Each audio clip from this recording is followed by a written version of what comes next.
Welcome back, Red Elevator members. I'm Nina, and today we are going to unpack one of the most asked questions I get, which is why do some homes look effortlessly expensive even if they're not filled with designer pieces? What makes a space feel luxurious, considered, and timeless? And that is what we're going to answer today. So in this video, I'm going to break down 8 designer-approved ways to achieve that elevated, expensive look without necessarily spending a fortune. These are subtle shifts that make a huge visual difference and visual impact, and I'll walk you through exactly how to bring them into your home. Now, let's jump right in with the one that is easiest and most transformative to implement. And remember, I'm saving the best for last as always, so make sure and stay till the very end.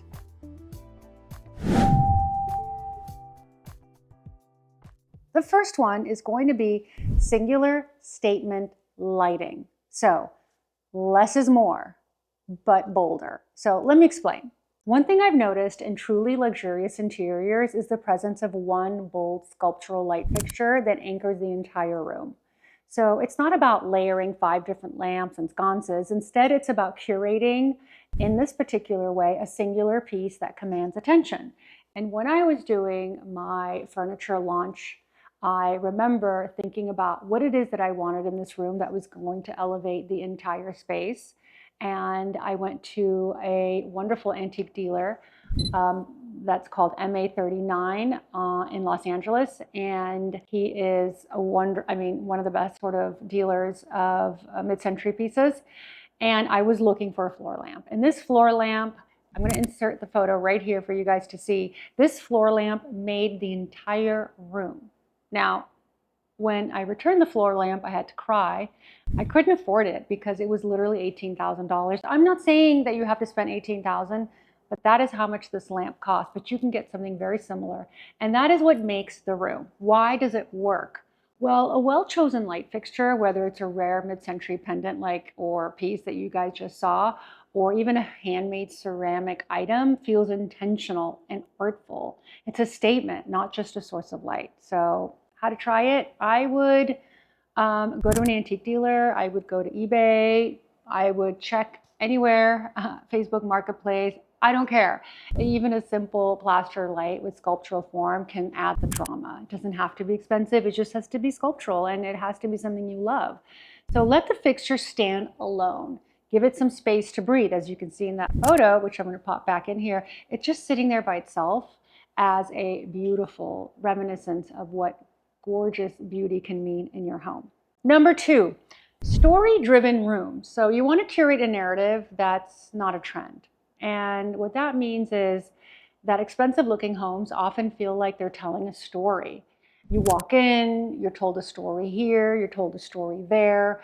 It unfolds slowly. And so instead of designing around what's trendy and making every room look, almost the same, it builds a narrative, and the objects lead the way. So this creates cohesion and depth.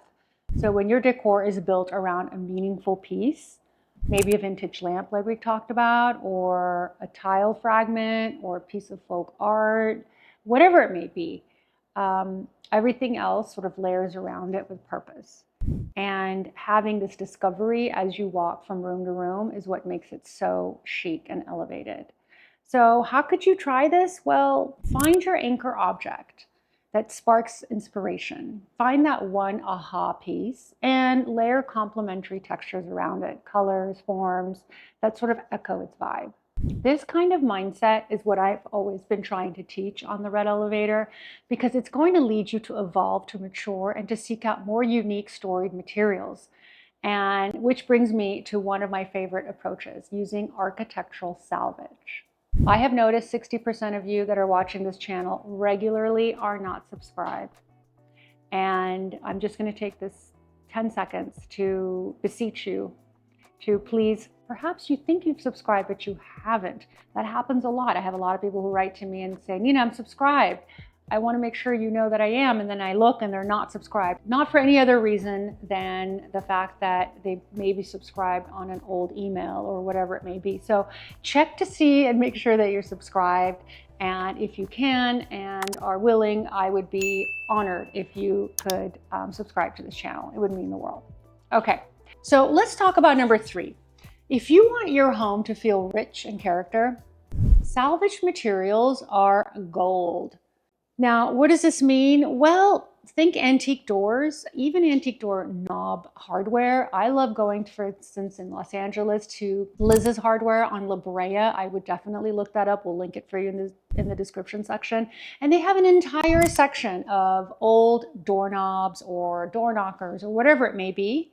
And you can buy them and then install them in your home. So why this works is that these elements bring instant patina and authenticity into the home.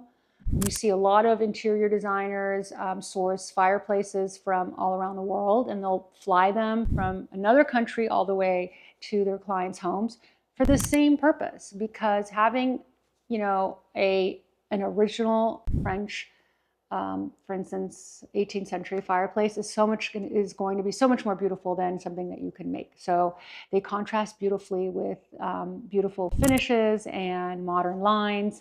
It gives depth, and it really just makes your space feel so much more authentic. One way that you can do this is to add an antique door to a pantry or a powder room.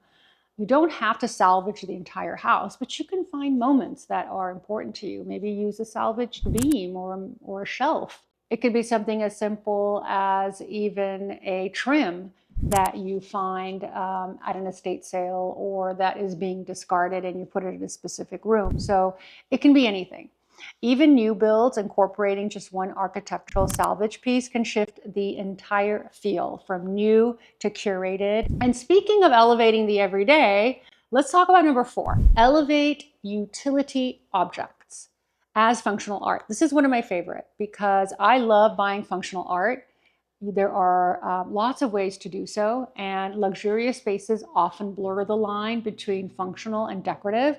So one of the most impactful ways to do this is to style everyday utility pieces as objects of art.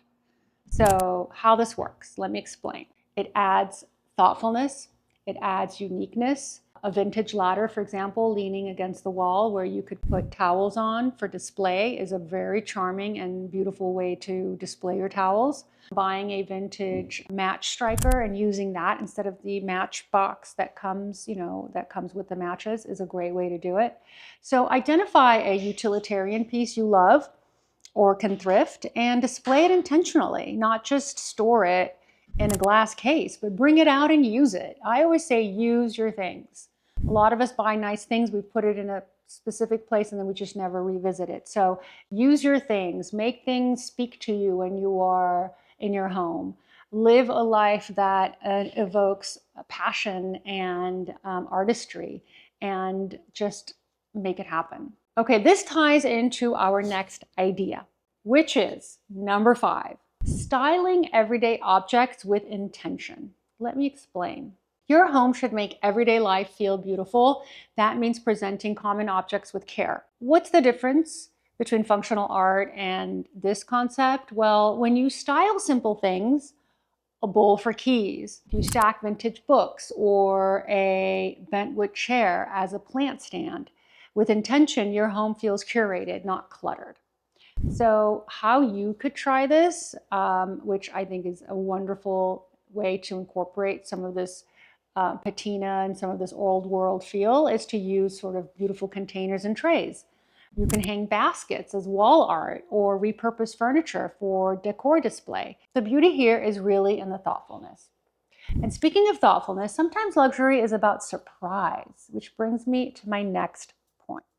Before I get into number 6, I do want to mention something very important. If you guys are at a loss as to how to, upgrade your home, or what paint colors to use, how to create a perfect layout, or maybe you're renovating a bathroom and you're stuck, well, I am here to help you.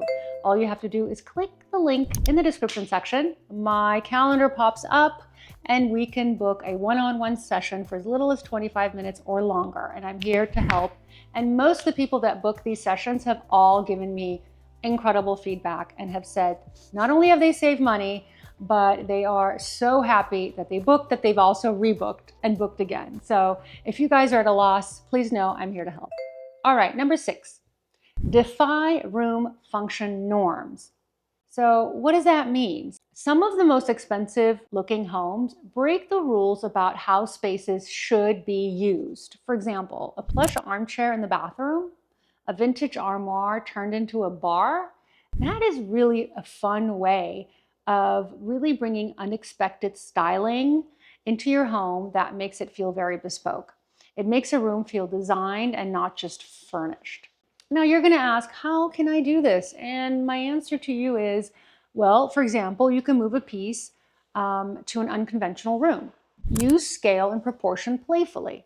Small table in a large space or vice versa. These surprises add personality and create moments people remember. And when it comes to creating visual richness, there's one element that always delivers: window treatments.